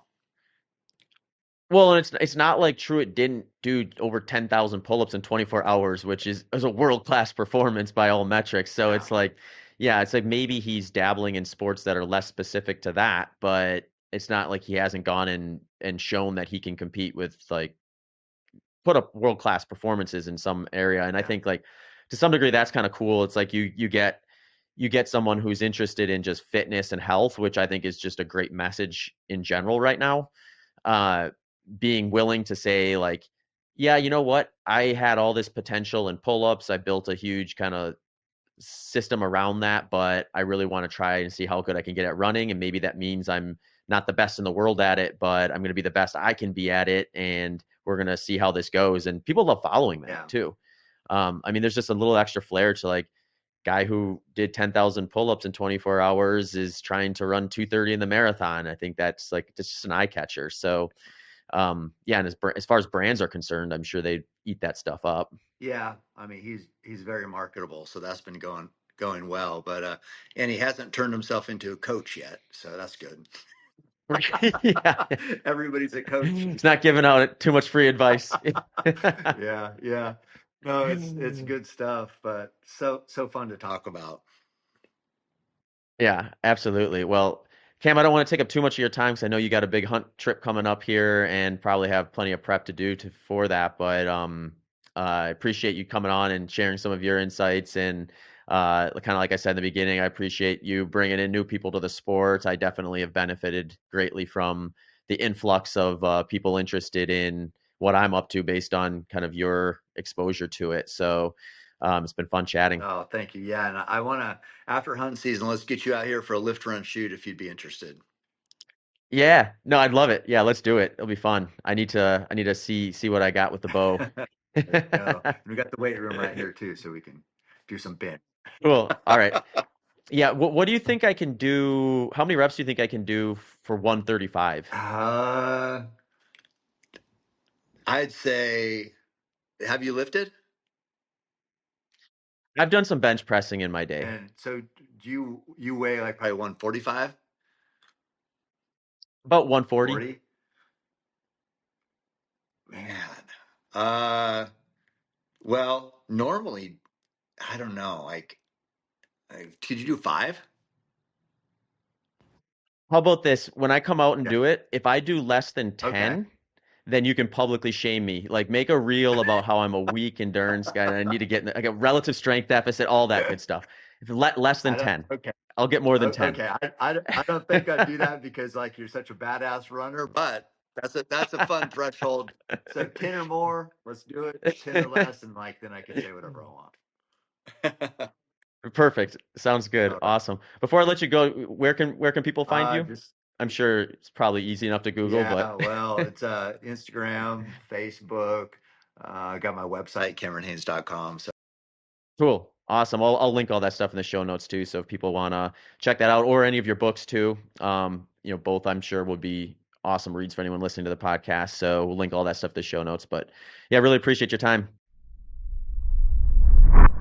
Thanks for sticking around and listening to how I use the show sponsors. Maui Nui Venison is a product I discovered last year. What caught my eye was their quality and business model. They have paired the need to manage an invasive species with providing some of the most nutrient-dense meat you will find. The axis deer arrived in Maui in single digits but grew fast and have damaged the local ecosystem, and if left unchecked are projected to reach up to 200,000 in number in future years. Maui Nui decided to solve this problem and minimize waste. Axis deer meat provides 43% of your daily value of protein in just 107 calories and boasts a 1.5 to 1 omega-6 to omega-3 ratio, which is the most balanced ratio of any red meat. This same 107 calories provides 22% of your daily value of vitamins and 37% of your daily value of minerals. They have a wide range of products including ground venison, leg medallions, rib chops, strip loin, loin fillets, and loin chops. They also make a beef stick that includes an option with organ meats, which makes a perfect protein-packed snack that I will usually have in the afternoon before a strength session. I've also been enjoying the ground venison for dinner, usually paired with steamed vegetables or a sweet potato. You can find a bunch of recipes and ways to prepare their products on their website at mauinuivenison.com. Element Electrolytes is my go-to electrolyte supplement. Based on my electrolyte loss rate of 614 milligrams per liter, I begin my day with half a packet of one of their hot beverage flavors with my morning coffee. I rotate through all of them, but my favorite at the moment is the chocolate mint. Later in the day, I have been having either a packet of their watermelon flavor or a can of Element Sparkling, which is their carbonated electrolyte drink. I usually have the black cherry lime or watermelon flavor for those. If you are curious about how to dial in your own fluid and electrolyte setup, check out episode 300 of this podcast where I dive into some of the things you can do at home to gauge how much fluid and electrolytes you may need. A free sample pack with your first purchase can be found at drinklmnt.com/HPO. Delta G ketones is the best researched exogenous ketone supplement on the market. The research on exogenous ketones is constantly evolving. Delta G is responsible for much of it, hosting 50-plus published studies and 20-plus ongoing studies, and have received DARPA grants designed for special forces. Delta G uses ketone esters, which is unmatched in raising blood ketone levels when matched per gram. The best use case, as the evidence currently stands, is as a post-workout supplement for better recovery and or during longer, lower-intensity sessions to help with mental focus. For this reason, I will have a bottle of Delta G Performance, that's the little blue bottle, after my biggest workouts for the week and during long-run training sessions once I have been out running for about 45 to 60 minutes.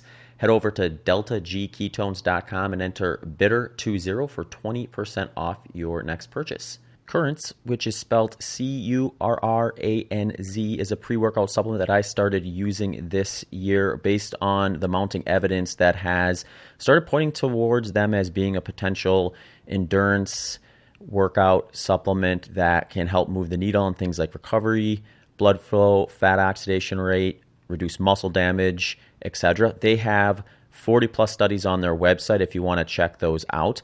The way I use this product is when I wake up in the morning, I usually have a cup of coffee and some electrolytes and just start my day getting hydrated. And while I'm doing that, I'll have a couple capsules of Currents along with that. And then I get out for my first workout.